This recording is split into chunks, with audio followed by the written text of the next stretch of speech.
বর বর বর বর বর বর করে চিৎকার। পেটে পেটে এত হিংসে। জন্ম দিলেই যে মা হওয়া যায়, পরিষ্কার রান্নাঘর দেখলে তাই না? এই গরমে দই খাবে না তো কি খাবে? ওরকম ভাবে দিলে কি করে নমস্কার করবে? সকাল সকাল চা এসে গেছে। হ্যাঁ, তোর আর বাবার কি ধরনের চা হয়েছে ওটা? অরে সরে যা, প্রত্যেকটা জায়গায় তোর পেছন আর লেজ নাড়ানো দেখতে পাই, বুঝলি তো? সরে যা। থ্যাংক ইউ বাবা, থ্যাংক ইউ। আরে পেটে পেটে এত হিংসে, সহ্য হবে না। আর আমাদের জন্য লিকার চা। আচ্ছা, সকালবেলা কিন্তু এখনো আমার ঘরের কোনো কাজ বাজ সারা হয়নি, নিজেও ফ্রেশ হওয়া হয়নি, সেই জন্য আর বদন নিয়ে সামনে এলাম না। দারুণ হয়েছে। দরকার ছিল না দুধ চা খাওয়ার। গ্যাস অম্বলের রাজা এই গরুটা। পেছনটা তবু সরালো না, পেছনটা তবু সরালো না, দেখো না, বিস্কিট নিয়ে পালিয়েছে। আর আমি এখানে আমার কাজ করছি, ঘরদোর ঝাড় দিচ্ছি। সকালবেলা আজকে এখনো বাসি কাজ সারা হয়নি, সবে সবে শুরু করেছি, বুঝলে তো? এখানটা একটু এই সাইডে রেখে চাটা খেয়ে নেবো, খেয়ে তারপর আবার কাজ সারবো। ইঞ্জিনে তেল না দিলে হচ্ছে না। ইঞ্জিনের তেল দিই না। Good morning. চলো সকালটা শুরু করেছি একদম বাসি কাজ বাজ সেরে স্নানটা করে নিয়ে, কারণ আজকাল আমি নিয়মিত সকালবেলা জলটা ঠান্ডা থাকতেই স্নানটা করে নিচ্ছি, কারণ বেলাতে যে পরিমাণে জল গরম হয়ে যাচ্ছে না, তখন আর স্নান করা যাচ্ছে না। আচ্ছা, আমি একটা দেখে নিই আমার ফোনটা কি হ্যাং করছে না, করছে না তো? ঠিক আছে তবে। তা যেটা হচ্ছে কথা, এখন যাবো হচ্ছে রান্নাঘরের, ছেলেরা যাবে স্কুলে আর বর যাবে কোথায়, ডিউটিতে। ঠিক আছে, রান্নাঘরে যাব। কিন্তু তার আগে না একটা কথা বলি, আজ এই ভিডিও স্টার্টিংয়ে আমার আগের দিনকের ভিডিওতে এক বোন আমাকে কমেন্টস করেছিল, দিদি আমার ঘরে আমার কোলে কোনো সন্তান নেই, আমার কোনো সন্তান হয়নি, তুমি কি আমার জন্য প্রে করবে? মামন ঘোষ।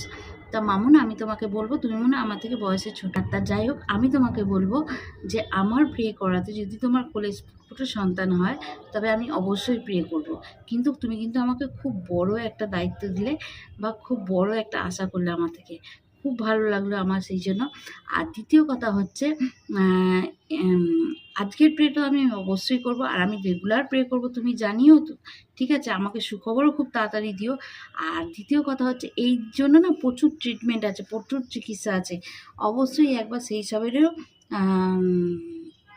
সাহায্য নিও। প্রে, ঠাকুর, ভগবান এগুলো তো অবশ্যই মানবো, কিন্তু চিকিৎসা ব্যবস্থা এখন অনেক উন্নত, সেই দিকটাও একবার দেখো।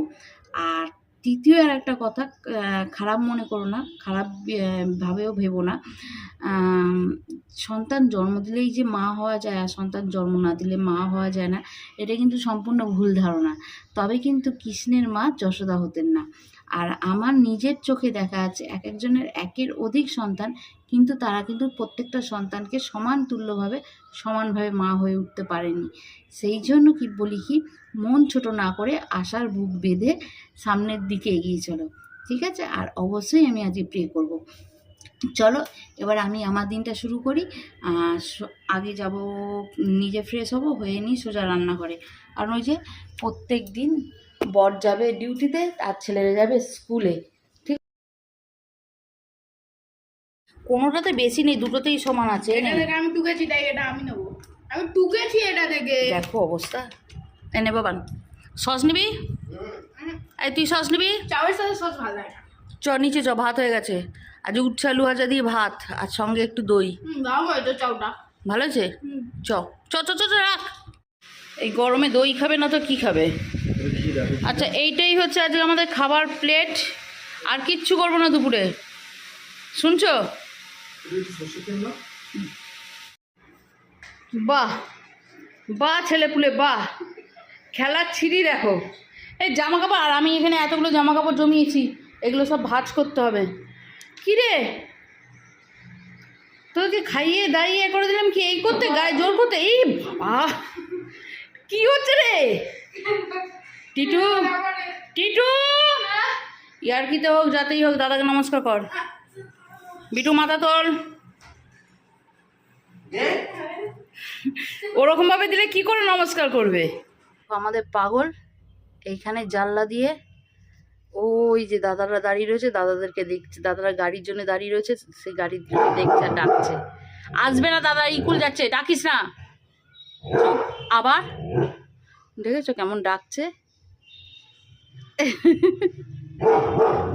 এই চলে চলে, দেখেছো চেয়ারটার কি অবস্থা করেছে?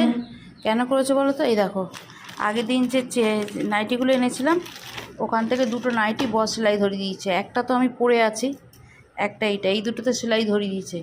আর এই চারটেতে আমাকে সেলাই ধরাতে হবে, ও পারবে না এই চারটে সেলাই ধরাতে। তার জন্য কি হয়েছে, চেয়ারটা নিয়ে বসেছিল ওইভাবেই রাখা।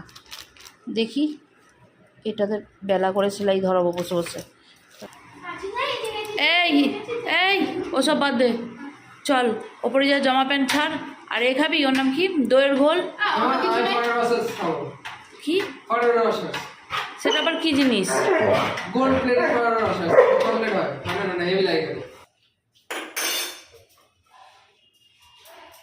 আজকে দুপুরে আমি আর এখনো অবধি ভাত টাত খাইনি, আমার আর খেতেই ইচ্ছে করছিল না দুপুরবেলা যে খাই। তাই ভেবেছিলাম ছেলেগুলো একদম আসুক, একটু দইয়ের ঘোল ঢোল বানাবো, একসাথে খাবো। এখন ওরাও 1 গ্লাস করে দইয়ের ঘোল খাবে আর আমিও খাবো। আর দইয়ের কথা শুনে এই যে এটাও চলে এসছে, এটা তো আমার দই পোকা। এত বিভৎস গরম লাগছে না, অন্য কোনো কিছু শরবত টাইপের জিনিস খেতে ভালো লাগছে। আজকে আমার বর বেরিয়েছে অনেক সকালে, বলে গিয়েছিল যে বেলাতে তাড়াতাড়ি চলে আসবে। তাড়াতাড়ি মানে কি, তাড়াতাড়ি মানে ওই 3:30 4টে, কিন্তু এখনো অবধি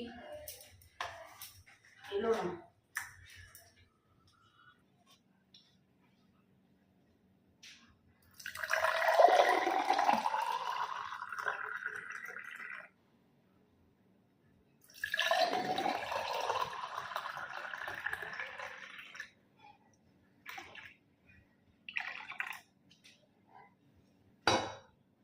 ও আবার আমাদের এখানে আবার 1 চুল কম বেশির আবার বিচার হবে।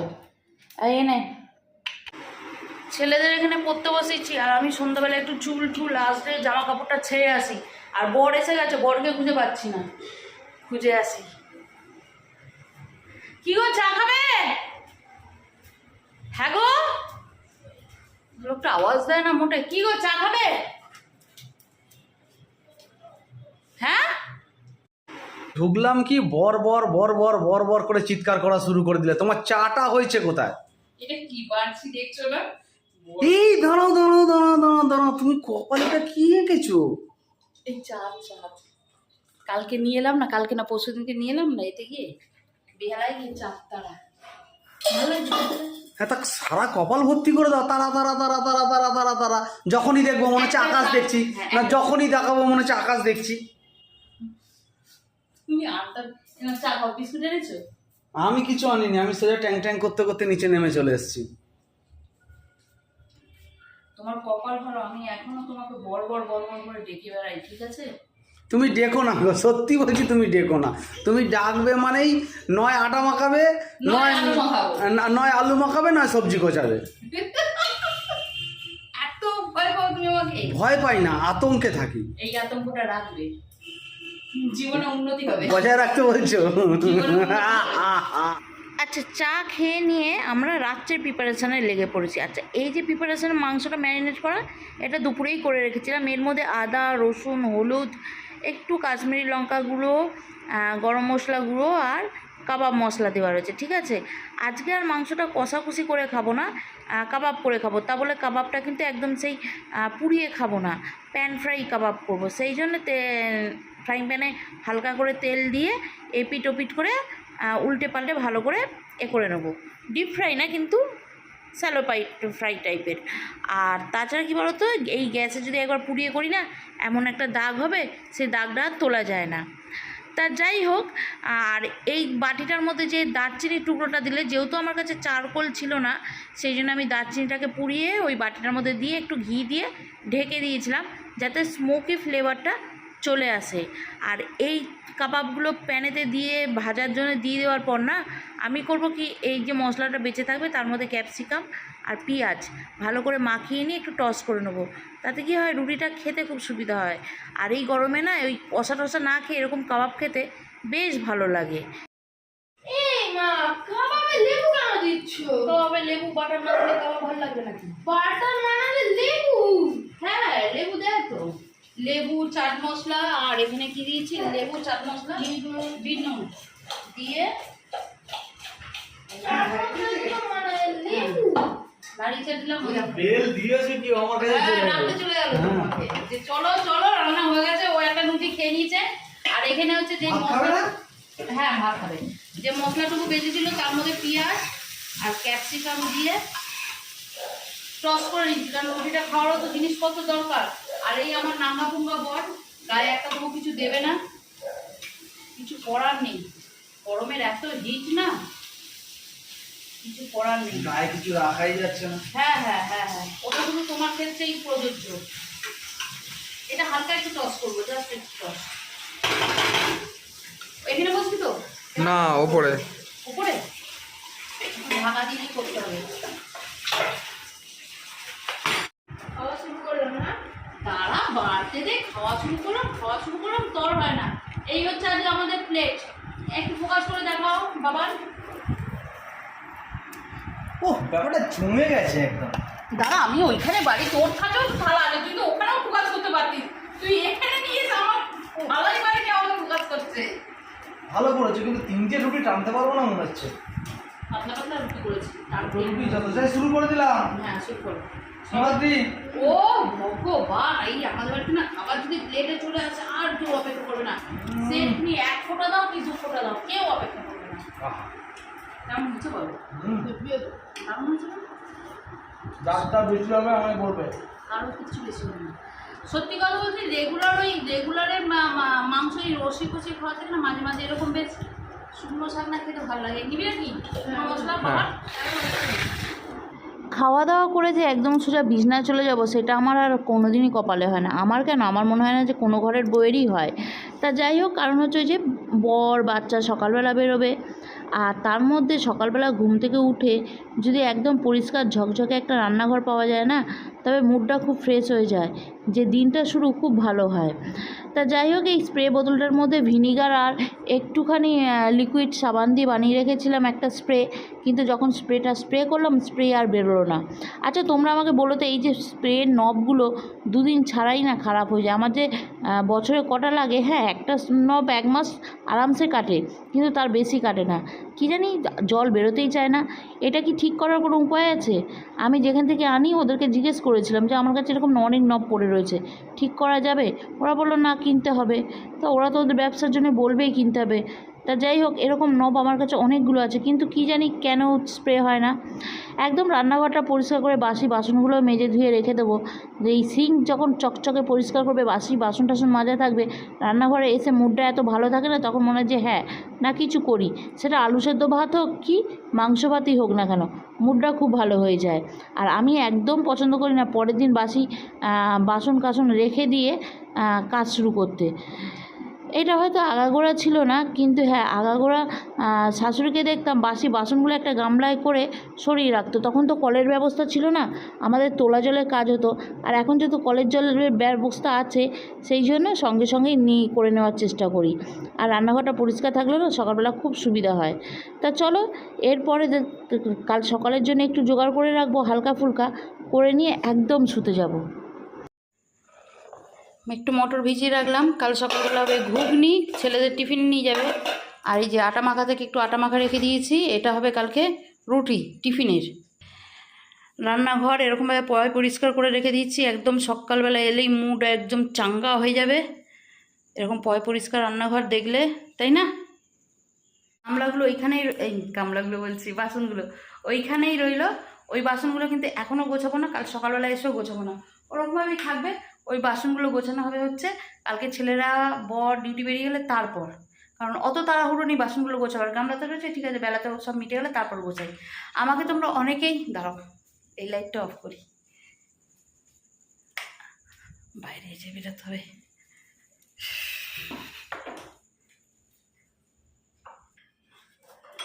বলেছে যে দিদি তুমি অনেক অ্যাক্টিভ, অনেক কাজ করতে পারো। আসলে কী হয় বলো তো, যদি সব কাজটা একটু প্ল্যান করে একটু গুছিয়ে গাছিয়ে, ছেলেপুলেগুলোকে না আমি আর বলে পারি না, গুছিয়ে গেছে যদি একটুখানি রাতে করে রাখা যায় বা অফ টাইমে করে রাখা যায় না, তবে কাজটা খুব ইজি হয়ে যায়। নাহলে কাল সকালবেলা এসে আমি যখন দেখবো আমাকে আগে রান্নাঘর করতে হবে, তারপর রান্নাবাড়ি করতে হবে, তারপর সব কাজ করতে হবে, তখন না মুডটা এমনিতেই খারাপ হয়ে যায়। সকালবেলা এসে একটু ভিজে কাপড় দিয়ে ঘরটা একটু মুছে নিলাম, মুছে নিয়ে শুরু করে দিলাম বিন্দাস। চলো, বরকে খুঁজে পাচ্ছি না, ছাদে মনে হয়, আমিও যাই একটু ছাদে ঠান্ডা ঠান্ডা হাওয়া খেয়ে আসি। চলো দেখাচ্ছি কোথায় আমার বরমশাই। এখন একটা বড় টেবিল ফ্যান পেয়েছে, সেটাকে চালিয়ে, ওই যে মা তুই আসছিস, চলো চলো চলো, হ্যাঁ চলো চলো, হ্যাঁ হ্যাঁ চলো চলো চলো। পাখাটা প্রাকৃতিক হাওয়া দিচ্ছে, থাক আরাম থাক, তুমি চালাও 5 মিনিট। এখন এই বড় সিলিং ফ্যানটা দেখতে পাচ্ছ কি? দেখতে পাবে না। চালিয়ে এখন 5 মিনিট বসবো, তারপর গা হাত পা ধোবো, শুয়ে পড়বো। ঠিক আছে চলো, আজকের ব্লগটা তবে এই অবধি স্টপ করে দিচ্ছি। দেখা হচ্ছে নেক্সট আর একটা ব্লগে। ততক্ষণ ভালো থেকো, সুস্থ থেকো, আর অবশ্যই এই হয়েই বাই।